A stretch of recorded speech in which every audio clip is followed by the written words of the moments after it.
Good morning. I would like to welcome you as the Marshall County Board of Supervisors. Our meeting in regular session on this 13th day of December 2016 at 9 a.m. with all three members present in the courthouse meeting room 2 northeast corner, 3rd floor. At this time, with the sirens going off, I'd like to invite you to please rise with us and say the Pledge of Allegiance. I pledge allegiance to the flag of the United States of America and to the republic for which it stands, one nation, under God, indivisible, with liberty and justice for all. Thank you. Just a notice to the public, the Board of Supervisors welcomes comments from the public during the time allowed for discussion. You are requested to approach the microphone, state your name for the record, and limit the time to 3 minutes used to present your remarks in order that others may be given the opportunity to speak. The normal process on any agenda item is for the chairperson to read the item from the agenda. The board is given an opportunity to comment on the issue and or place a motion on the floor. An opportunity for discussion may be presented, at which time the public may participate, and a roll call vote will follow. The first item on the agenda is the approval or amendment of the agenda that has been presented. Okay. Mr. Chairman, I'd like to do a two-stage thing on this. First, I will move to approve the agenda. I will second that. All right. Okay. And then I would like to move to amend the agenda by adding to hire Mary Swartz, Board of Supervisors Office, temporary part-time interim mental health advocate, pay rate of $20.81 per hour, effective December 13, 2016. Do we need to vote on both of those items separately or together? We need to vote on the amendment, and then we need to vote on the All right, let's do agenda the as amended. roll call for the approval of the agenda. Ravenbauer. Yes. Patton. Yes. Thompson. Yes. All right, now for the amendment. And this will go under item 5, item C, Yeah. under the approved personnel actions. Okay. Okay, you made the motion to amend. I will second that. So then we, if there's no discussion, then we vote on the Great. motion as amended. All right, we got a motion and a second for the amendment. Any discussion? No, sir. Roll call, please. Ravenbauer. Yes. Patton. Yes. Thompson. Yes. All right, done. Next item would be the consent agenda, approval of the minutes from our regular session of November 29th, 2016. Number 3, the file clerk of district court report from 11/16. This is a general supplemental fund 10% surcharge for a total of $650.06. And item 4, approve claims as audited and authorize the county auditor and recorder to issue payment of same. The listings of claims paid at this meeting will be included with all claims paid for the month of December. The December list of claims will be part of the first meeting in January. I'd entertain a motion on our consent agenda. Mr. Chairman, I motion that we approve the consent agenda as printed. Mr. Chairman, I'd second that. All right, we got a motion and a second. Any discussion? I don't think I've ever seen one this short. Well, this was a short one. Yeah. Well, better enjoy it, because the next one might be a long one. No other comments? Roll call, please. Ravenbauer. Yes. Patton. Yes. Thompson. Yes. All right, moving on to, let's see, 5 personnel. number 5, we got the 2 sheet. Approved personnel action. The first one being to hire Skylar Small with the Sheriff's Office full-time jailer, rate of pay $17.42 an hour, effective December 19, 2016.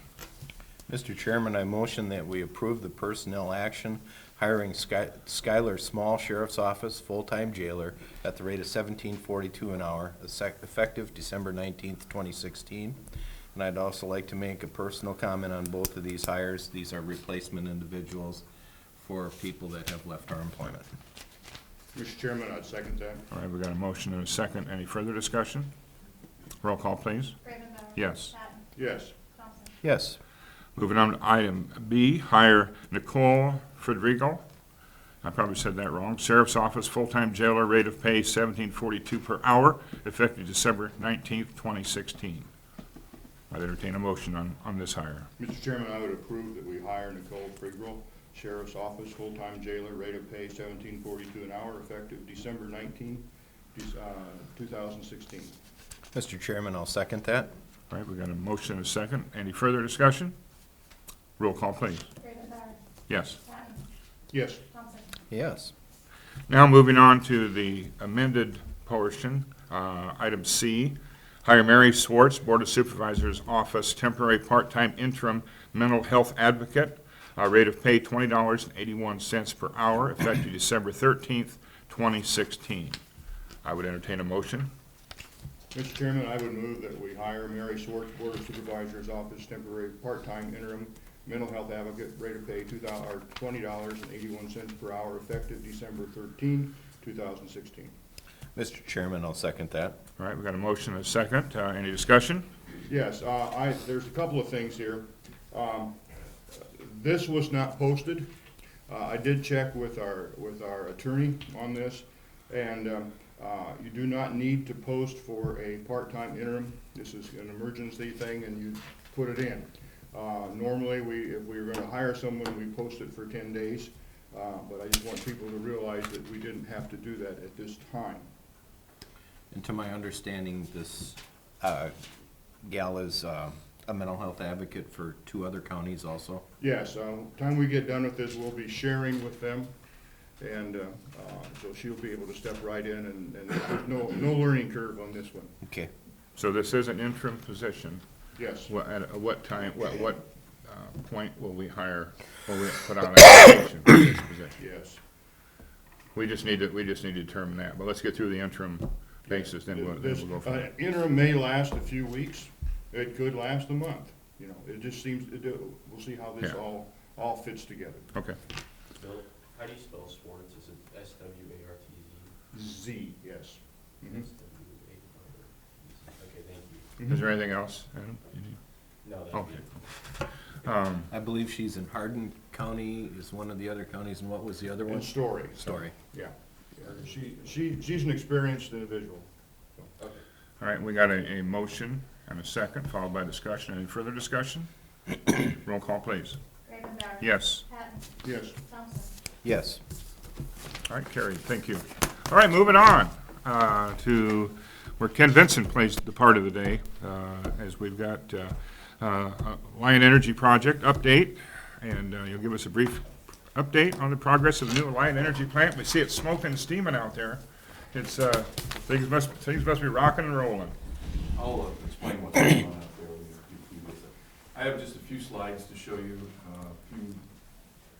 a little bit of information, update on what's going on there, and then at the end, I'd like to spend a little time talking about an incident we had out there Yeah. back in October. So, overall, the project is about 97% complete. That includes a lot of different things, not just the construction, engineering, procurement, all the different things that comprise a large project like that. It's about 97% there. We expect the plant to go online and start serving power to the grid in April. So we're in the process of commissioning and testing the equipment. They have started to ramp down the labor, and there's about, I'm guessing, 600 workers out there right now, including staff that remains on the project.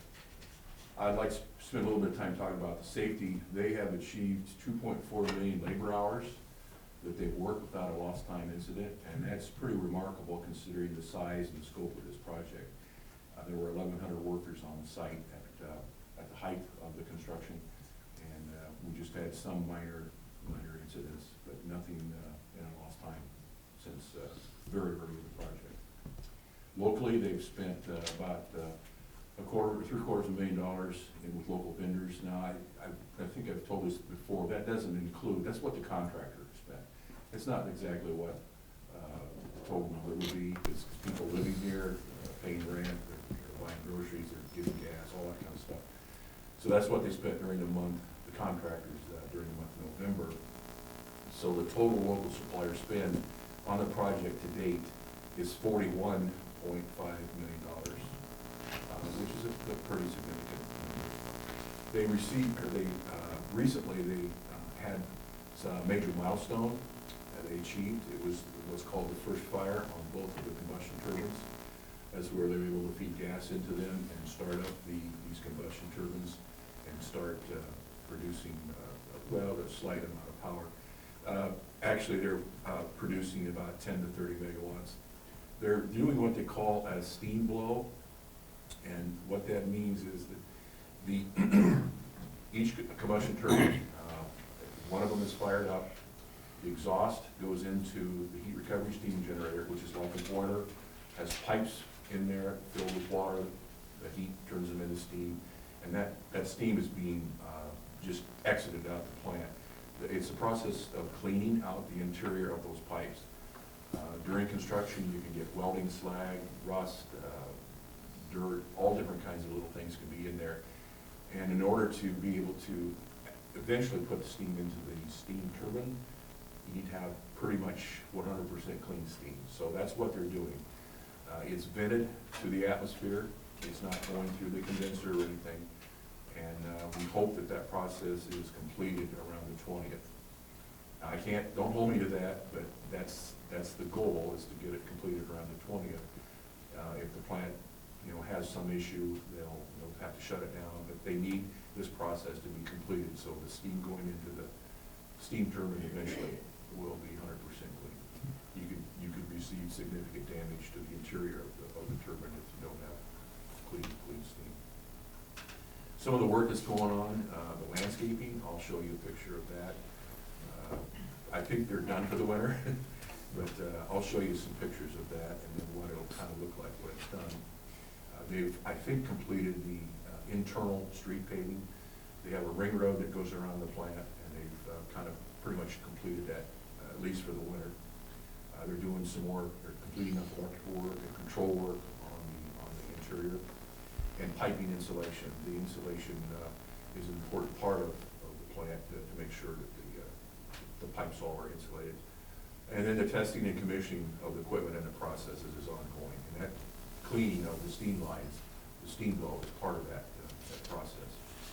Following that temporary piping will be removed, and then they'll restore what they've taken out. They've taken out certain valves and regulators during the process of the steam blow.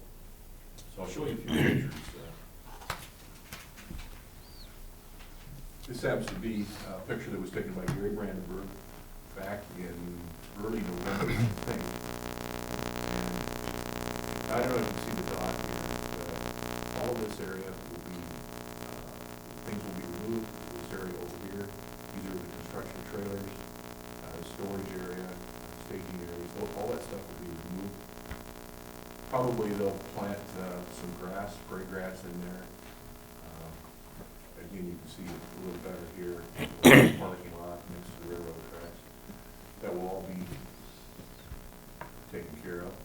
This is just a picture of the paving that's taking place on the south end of the plant, the back end of the plant.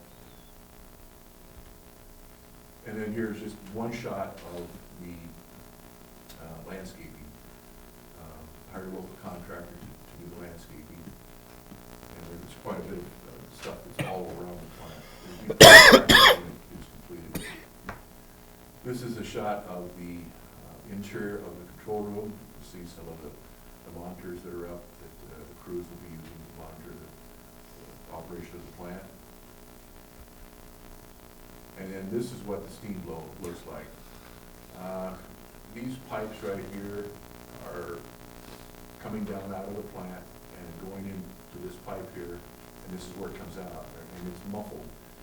They have done what they can to lessen the noise by the process inside the plant, plus putting bumpers on that. There's another picture of it, a little different exposure to it. We know it's loud. We have had calls, and all those that we have talked to have been very understanding, and they understand what we're doing, and they understand that this is temporary. So we're very thankful that the people understand why this is being done, and that the fact that it'll be done is also important too. So they've been very patient and appreciate that. I think that's the last picture I have of the process. Do you have any questions about that particular, either the steam blow or what's going on out there or anything else? Well, I think the biggest question was, what was all that smoke out there? Not smoke. And it's not smoke. And basically, the big concern, one of the concerns too that we'd heard that was they gonna be doing that on Christmas Eve, because would Santa Claus have trouble getting through that steam, or? I don't think he's gonna make it drop the Okay, well, that brought up. It is kind of impressive to see it at night, because there's a lot of lighting out there, both permanent that we have out there, and then plus they have the temporary lighting. And I guess if you drive past or on Highway 30 or Main Street Road, it really looks impressive at night, see all that light reflected off the steam. It was amazing to me that you've been, to hear that you've been getting complaints about the noise, or where our shed is out there, or at Mike's place. We're standing out there and we hear it, but we didn't realize it was offensive to anybody, but Well, I can understand. we didn't, It is it loud. really bothered us, now that I think about it. We've taken sound level readings around there, and it's about 85 within 15 Yeah. feet of, and it dissipates as you go further to the east. Because prevailing winds basically carry sound and stuff, and the steam to the east. And we understand it. We've gone out to Vance Avenue, Twinkle Hill area, and taken sound level readings. They've actually been out there, and it's loud. There's no question. It's, what they're saying is true. We don't doubt that a bit. We're just glad that they have the patience of Joel to Sure. help us get through this time period. I have one other thing that we haven't talked about this. It's kind of a privacy issue with employees. We had an incident back on October 12th. During a shift change in the morning at 6:35 in the morning, there were about 600 employees coming in, or 600 cars, I would say, coming into the plant to go on their day shift, and about 200 cars that were leaving after their night shift was completed. And there were 3 individuals that had been on the night shift, and they were leaving. John got off out of the parking lot, and the two of the people saw that the person in the back seat wasn't responding. He wasn't talking, he wasn't responding to any questions or anything. And they immediately turned around, went back to the plant, went into the turnstiles, and called for help. It just so happened that the safety department's trailer, KBR's safety trailer is there, and the nurse's station is right there. And one of the safety people actually had only been on the job for a week. He went out, saw a man who was unresponsive, pulled him out of the car and started CPR. The man had a heart attack. And there was another individual that was also just coming to work for the first time that day, going to be in the safety department. He was a trained EMT, so he was able to help with CPR. They called 911, nurse came out, brought the AED, the defibrillator, and they were able to, after 3 attempts at shocking him, they were able to bring him back. That was after 6 minutes without him responding. That was pretty remarkable. There were several people that assisted with CPR, with traffic control, with clearing the area so these people could get their job done on this man. The Central Iowa Health Care paramedics arrived with the fire department and with the police department, and they all assessed the situation, took him to the hospital. I'm pleased to tell you that he is home after triple bypass. Very well. Wow. It's pretty amazing. These people that were, there were about 20 people that were involved in helping save this man's life. And they really did. That's remarkable. Pays the train, don't it? It does. Very good. Any other questions? Thank you. Thank you. Yeah, thank you Appreciate very it. much. Okay, moving on to item number 7, floating holiday for 2017. Discussion and action on setting the floating holiday in 2017 for Marshall County employees. As it has always been through the course of my 8 years, this is always a hot topic. What day should we make for the floating holiday in 2017? Don't everybody, Easter would be nice. come forth at once. Typically, we've put it around either the 4th of July or Christmas. You have a I would just suggestion? like to vote for my department, would like the 3rd of July to be a floating holiday. They're usually end up having to work on Christmas holidays anyway, so my, What day is the 3rd of July? Monday. And the 4th of July is Tuesday. Usually after. Okay. After the 3rd of July is the 4th of July. And see, it seemed like I suggested that a couple of years ago and was shot down, but maybe things can be different this time. All right? So is that a That's a suggestion? formal request from Secretary Rhodes. Okay, 3rd of July. Anybody have any other requests? Where did this, it says here in the motion line, possibly December 22nd, 2017. Where did that come from? Deanne, do you know? I mean, No, which, guessing Lisa put it on maybe. what's that? I put that down as a suggestion, just because that's what we did this year and some previous years, we taken the whole holiday around. Just a suggestion. Okay. So, I like the 3rd. huh? I like the 3rd. Are you representing your department? I believe I do. Okay. Would, you know, There was another suggestion as well from another department, possibly that Tuesday after Christmas, yeah, we have a board meeting that day. but we have a board meeting. Okay. Why would we want to take Sunday off, come in on Monday, and take Tuesday off for the 4th of July? So what you're saying is you would. I almost agree with him. Well, what are you gonna care? You're not even gonna be. Oh, that's true. Let's give him another day off.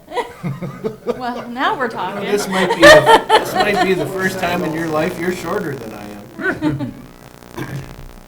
Well, then, will somebody make a motion? What do you want to do? Because it don't make any sense to me for you guys. Just to get this on the table for discussion, I have a motion that we set July 3rd, 2017 as the floating holiday.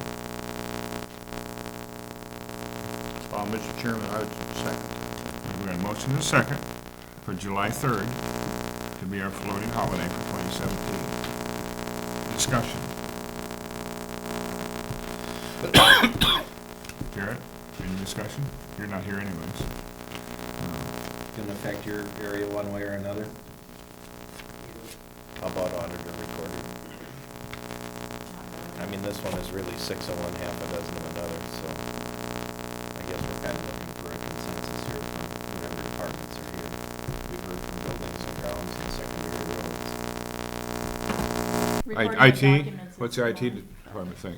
I've never asked IT or GIS what their input was on that, so I couldn't give you a good answer.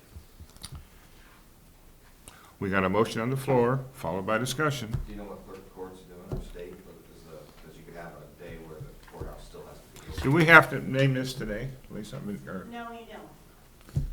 Well, why, that's a good idea that Paul's bringing up. Why You don't know, we we- check with Carol? We've tried to do that in the past, is get it a day when we do the same thing with the clerk of courts, because it's happened several times where we've set a holiday and all of our employees are gone, but buildings and grounds has to be here because clerk of courts is open in the court system. So I guess. I'd move we table this. Based on that, I would agree with you. Why don't we table this until we find out from clerk of courts? Did you second it? I will second that table. All right, we got a motion on the floor now to table this item 7. Roll call, please.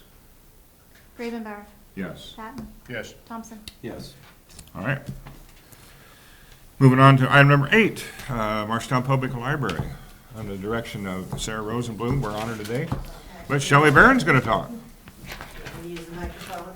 Yeah. Yep, I think it's ready to go. All right. Is it too high for you? No, it's fine. I'm Shelley Barron. I'm the director of the Pioneer Heritage Library in LeGrand. I'm starting my 26 and a half year, so I've been to quite a few Board of Supervisors meetings. We do have some other librarians here. Some of them may wish to speak afterwards, but I kind of do the general talk. City public libraries are funded by both their city and by county funding. We do get a little bit of state funding. That's based on basically our performance. We have a tier situation where if we meet so many requirements, we're tier 1, more requirements. When we're an accredited library, we all 3 tiers, and we do get a little bit of money that way.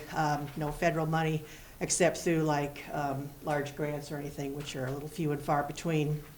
So we do come to the Board of Supervisors to ask for funding to the libraries. The money comes from the Rural Services Fund that's used, that the Board of Supervisors grants to the libraries. A little bit about basically what's been going on at our libraries and that. I do have a couple sections here that I found. Libraries, important cornerstones of a healthy community. Libraries give people the opportunity to find jobs, explore medical research, experience new ideas, get lost in wonderful stories, while at the same time providing a sense of place for gathering. And I think a lot of people don't realize how important this place for gathering is.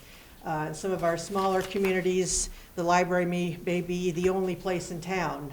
Maybe there's a church for church activities on some nights and that, but the library is there, basically is a community or a center for the community. We talk about the rural use. A lot of people, and I'm one of these that lives in an internet dead zone, so we still have rural patrons that come in and use our internet, or they come in with their laptops or their iPads and that and use our Wi-Fi. If you're a rural resident child and you ride the bus home, you're leaving school, perhaps you need to be at school to do some projects or something, do some research in the school library. You're not able to do that, so the library, the public library, is your opportunity to come back in the evening or on the weekends and do research, work on your homework or whatever. Lots of people that live in the country, once they get home, then they realize that they don't want to drive into Marshalltown and rent some DVDs and that, or pick up a book, so they're going to go to their local library and do that. We often have college students that come in during the weekend when they're home from college to do their reference in that. We're all struggling to keep up with the many changes in technology, rising costs in books and other materials, staffs and budget shortages, and a growing demand from our customers for more information. The internet has not killed libraries. You can go to the library, you can check out a book if you want to read the book itself. Most of us have access through either a consortium with the state library or our own money in that to provide ebooks to people. We all have computers for public use. Most of us have Wi-Fi, so people can come in with their own devices and use it. Libraries are a unique and valuable resource. It's a lifeline to the world and all the information in it. We also provide databases, so people can come in and they can access Ancestry for genealogy. They can do look up periodical search. If you remember the old Reader's Guide to Periodical, the big old thick books that were in the library, well, you don't remember that.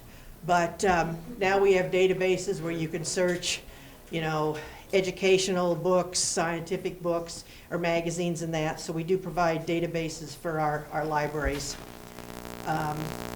Libraries are still being used. In 2010, there were 1.4 billion public library visits. Movie attendance was 1.3 billion, and sporting event attendance was 218 million.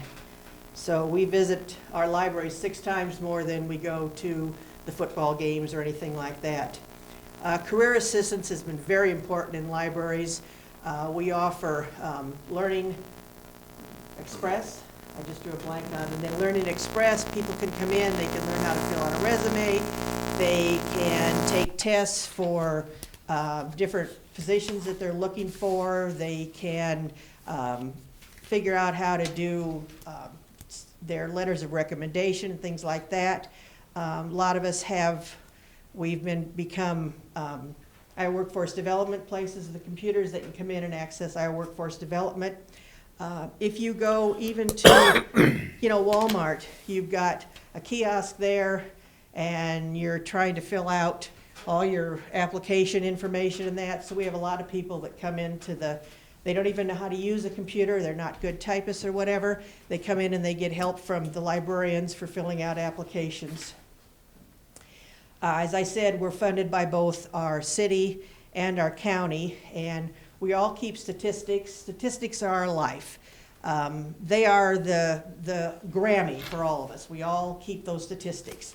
And we keep track of who lives within our city limits, who is an actual rural resident, who lives outside our county, and you can imagine that LeGrand is on the border, Gilman's on the border, State Center, some of us are kind of around the outside, so we do get people from other counties. Cities that have a library, we keep track of those. If a city contracts with another library, then they are counted as part of that city. So if people live in Haverhill, Liscum, Rhodes, anything like that, they contract with other cities, so we don't consider them as rural residents. So we keep track of all of our circulation, and we come up with our total circulation. And how we've requested for money from the Board of Supervisors is we try to figure out what it costs per circulation. And this is the best we can come up with the statistics we have. We have other things. We do programs, we do computer help, we have computer use, we have story time, summer library program, we have job search information, we have reference use, but this is something that we can come down to. So our operating expenses when there are 7 libraries, Albion, Gilman, Laurel, LeGrand, Marshalltown, Melbourne, and State Center. Our total operating expenses was $1,205,205. Our circulation was $295,978, and out of that, $34,866 is rural residents. So we take our circulation and divide that with our operating expenses, other way around, operating expenses with our circulation, and come up with about $4.07 to circulate an item. So we figure taking that times the number of circulations we have to rural residents, it cost us last year $141,000, almost $142,000 to circulate to rural residents. So we're requesting this year $100,000 for our 7 libraries, and once whatever money we get funded by the Board of Supervisors, we have a formula and a process where we divide the money up amongst the 7 libraries. This $100,000 is actually 29% less than what it costs to serve our rural residents. 11.8% of our total circulation comes from rural residents, but previous funding received by the county has only paid 5.8% of the cost. So we have a little discrepancy there. Like I said, we keep track of what our statistics are, and we also turn these in every year in an annual survey, and I think I dropped mine off. You guys have that. Some of them are not done yet because they had to extend the date for finishing the survey, which we send into the state library because they had some software issues, and they're supposed to be done by this Friday. Just a few other interesting statistics about some of our libraries. Our total square footage is approximately that of what a football field is. And I also said that we have more people coming to our libraries than we have to our sporting events. Our total circulation, almost 300,000, is a good amount of circulation. We have 72 computers for public use. If you've purchased a computer lately, just multiply that times 72 and imagine what that turns out to be. We probably have a little over 50 employees through the 7 state libraries, many of whom don't make as much as a person who starts at Aldi's. I mean, I drive by the Aldi sign, now hiring, $11 an hour, plus insurance and benefits in this, and I think, oh yes, that's librarians. We do it because we love it. Some other interesting things is we figure that if you take our total circulation, and I'm roughly guessing from the last census about 40,000 for the Marshall County population. So that comes out to every single man, woman, and child would check out 7.5 items. And just roughly, if they checked out 2 adult, say, bestsellers, another one of James Patterson's books, $29 for a bestseller, so we're looking at $58. Junior fiction book, young adult, check out one of those, maybe $20. Couple DVDs, $40, $50 for those if you're buying them. and some kids' books. Kids' books are very well made to stand up for the kids in that, for the children. They cost $15 to $20 a piece. So you're looking at about $158 that by not having to go out and buy this, we've saved every citizen in Marshall County. Everybody talks about ebooks. We are able to offer ebooks through a consortium with the state library, and they are free. It's a limited number. The state is only, they're constrained by their budget like everybody else is, so they're only able to purchase so many of these electronic books. You can still get free books, a few of them from Amazon and that. I'm not a big ebook person, but I've seen most of them are $15 or so when you purchase your own ebook if you want it. So there still is an expense there. Let's see, just a few things we asked, I asked some of the libraries to talk about what's going on at their library. And you may have seen this in the paper just the other day, but Dan Wardell of Iowa Public Television filmed a segment at the Marshalltown Library. That's his kids club, so that was a pretty cool thing to have. Marshalltown Library hosted 4 walking tours as a part of their adult summer reading program. Most of us realize that a summer reading program is not just for kids anymore, so we do something for the adults in that. And so 2 tours of Riverside Cemetery, one of the Grimes Farm, and one of the Veterans Home. State Center, we also do interlibrary loans. If you come in and ask for a book and we do not have it, we'll do our level best to get you this book. Some of us have policy that if it looks like a book that other people are going to want to check out, or a DVD or that, we'll usually buy it. I may not be so lucky to do that. I'm looking at a 23% reduction in my budget next year from last year's number. So it's going to be a little difficult in LeGrand to do that. So we can order books from other libraries.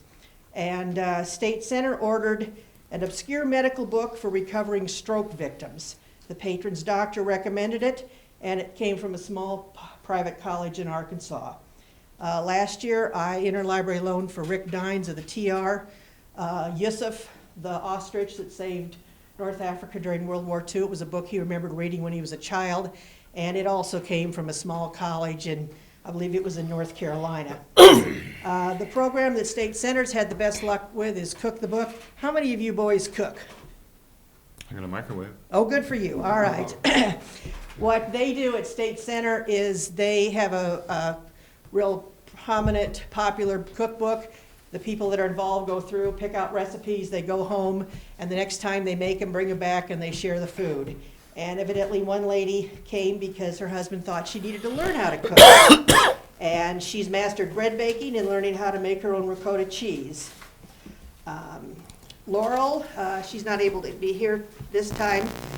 They've had a big increase in their summer reading program, and I think you'll see that the Laurel Library is very involved in local celebrations, their Halloween celebration, their Christmas celebration, and that. At Gilman, we have a new director at Gilman. It's Beth Crow, and she was formerly at the Blairstown Public Library. And they have a new library board, and they've really started in to improve the building and the collection and that. And it'd be nice if some of the supervisors will actually come out and visit all of us, but it would be nice to stop in and see how Gilman's doing. Albion is one of those that has 4 school districts, so they deal with a lot of different school activities. They deal with schools that need this particular section of books, or this school that needs this kind of support. So they do a lot of that. They also had more adult programming, and you see that lots of times in the paper. They have very good publicity on their programs. Melbourne has a fairly new library director, and they've really gotten going. They've redone the inside of the library. They're working on their circulation and their catalog, and they've been doing, and they're next to your school bus stop and the pool in the summer, so they get quite a bit of activity that way. And if for some reason the kids get there and the pool's closed, they're all at the library, so they keep very active. I think that's about it. The only other exciting thing in LeGrand, other than continuing to support the community in any ways they need. Who is familiar with the old motel in LeGrand? Somebody had to have seen the old motel on Main Street. Yeah, it had a lot of stray cats, a lot of trash. It had been, basically people were living in it until March or till May of last year when the library purchased it completely with designated new building funds or library gift funds. And we just finished demolishing the building. So if you haven't seen it, I do have some great pictures. Rooms with trash piled this high in it, ceilings falling in. When the power was turned off because they didn't pay, one person ran a pipe through the side of the wall hooked to a propane tank from a gas grill. That could have solved all my problems. So we did get a Department of Natural Resources derelict building grant. We demolished, had the asbestos abatement done, took out all of that, about 30,000 pounds of materials. We had it demolished, and as part of the DNR grant, we had to keep track of what we sent to the landfill and what we kept from going to the landfill. And this building was majority concrete block and concrete pad, so most of it was taken out and used as fill. So if anyone asks, or if you're in Harvey Jeopardy, 10-unit, 60-year-old motel weighs approximately 960,000 pounds, and we were able to keep 93.12% out of the landfill. So we now have a nice bare lot. We'll do seating and stuff next spring. Like I said, we're not sure. We still have a very supportive community for a new library. We will be doing the library totally with non-city funds, so it may take us a while, but we're looking at that. We have been out of space in our library for probably 20 years. Why doesn't the city participate in funding your library within your city? For the purchase, for the new library, Okay. they're looking at a large sewage lagoon issue, replacing that, and so they are, that's where their emphasis is right now. So we felt that we couldn't ask them to support a new library building, and we'll be able to do it then with donations, grants, and that. And that's, some libraries do it that way, some do it, half and half, some do it totally with city funding, some do it totally with non-city funds. But you So mentioned your funding was down approximately 43%. 23%, yeah. 23%. Where does that reduction come from? Because it hasn't come from the board here. No, it's coming from the city. They are very, very concerned about this sewage project. I got a quick question. On your chart, your circulation cost for rural residents is $141,905. And then over here, it says that. That should be 5% of total expenses. Okay. That should be total, I'm sorry, that shouldn't be just Because rural. it looked to me like, Yeah, no, that should be. about 58% over Yeah, here. this should be out of Okay, the so total. that shouldn't even be in this column. No, that shouldn't even be in that column. Can we cross that out? You can cross that out. Okay. Yep. So, that's it. Any other questions? Can I get your name spelled? Yes, Shelley, Shelley. E-Y, Barron, B as in boy, A-R-R-O-N. Thank you. And we've received $69,442 for the past 5 years, so we're looking for hopefully an increase of some kind this year. Any other questions on libraries or anything? What tier are all of our libraries? You talk about the funding through the state. We are accredited, we're a tier 3, Marshalltown is a tier 3, Albion is a tier 3, Laurel is a Melbourne's a tier 3, Gilman has just started, so they're not, Laurel is not, and State Center, I keep, Tier 2. you're because tier we're 2. not ADA compliant, but we are just over $800,000 into $1 million expansion project. And so Tier 3 is our accreditation, which is right around the So corner. you're working on a, Yes, so we've been working hard. to Yes. get it all put up? Okay. Have you started on that? We're hoping to break ground in May, or in April or May. Okay. We're going out for bid mid-January. Yeah. We'll have the bids in Okay. February. So another library that's expanding, We are and, expanding. Yeah, we are, I just wanted to back. Good, that's fine. I just wanted to back up what Shelley said. as far as being the front lines and serving our community and the level that we're at, we have a gentleman, that, I didn't even know that this existed, but evidently there are certain phones that only work in the presence of Wi-Fi. We have a gentleman, recently out of prison, trying to get his life back on track, and he has to come to the library in order to make a telephone call. So he would come in the mornings, we have a little room upstairs that he was using, we're the place where he had to come in order for his phone to work. Because he couldn't afford, clearly couldn't afford Wi-Fi, couldn't even afford phone service that was independent of that. And so, when I realized that was happening, and he's just one of our residents living in State Center, just trying to get by, and we're making a big difference in his. He's not coming to cook the book, but he is using us for other reasons. Yeah, has he checked with civil or with community services on that too? Yeah, that's who he's calling. Okay, they should help him. So, he's doing better, he's got a job, things are. Yep, good, things are- good. but- I mean, going along with that, any job now that you want to apply for at Taco John's, at Menards, at Hy-Vee, you have to do it online. I've learned, the first question I've asked now is, do you have an email account? Many people still do not have an email account. You're all familiar that the Iowa requires your state taxes to be filed online, and the federal is going that way too. So people come to the library every day for basic service that they can't get anywhere else. And then all of our visitors who come here and spend money, many of them come to the library to print out their boarding pass. So we get a lot of people that are visiting their family from Arizona, from California, from Texas, and they come in, because these days you don't want to go to the airport without boarding pass because of their vagrancies at the airport. So we get a lot of that. And we serve a lot of the Alliant workers. A lot of those Alliant workers came and used the library during their time here. So we saw many of them from all over in Canada that were using the library as a resource. So I'm just wondering if those kinds of people can't pay a little bit when they do this.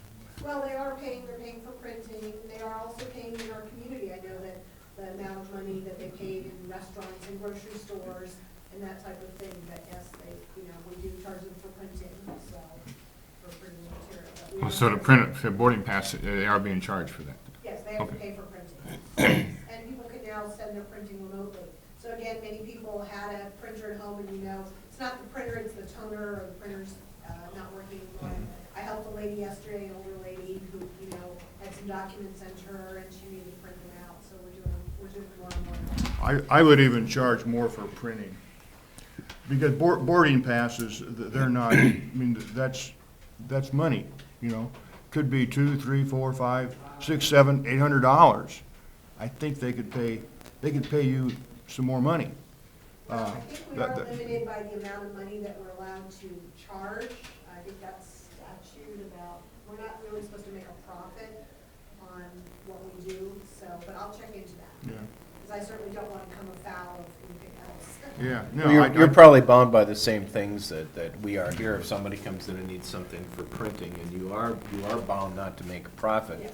but you can cover administrative costs and other things along with just the ink and toner, so. And we do that, since we charge, it's not 10 cents to actually print it, right? It doesn't include staff time. Okay.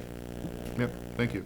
Anything else, anybody else? Something about librarians, your guys are quiet, so we let Shelley do the talking. Thank you for coming, and All right. yeah, appreciate that. And do stop in and visit us, and if you're ever interested in any of the statistics or anything, you can go to the state library website, and all of our statistics are online there, so you can check anything that way too. Could you all introduce yourself and where you're from? I'm Beth Crow. I serve at Okay. Gilman Public Library. I actually live there now. You're the new person. I'm the new person. Okay, okay, I'm Julia Ort, the director in Albion.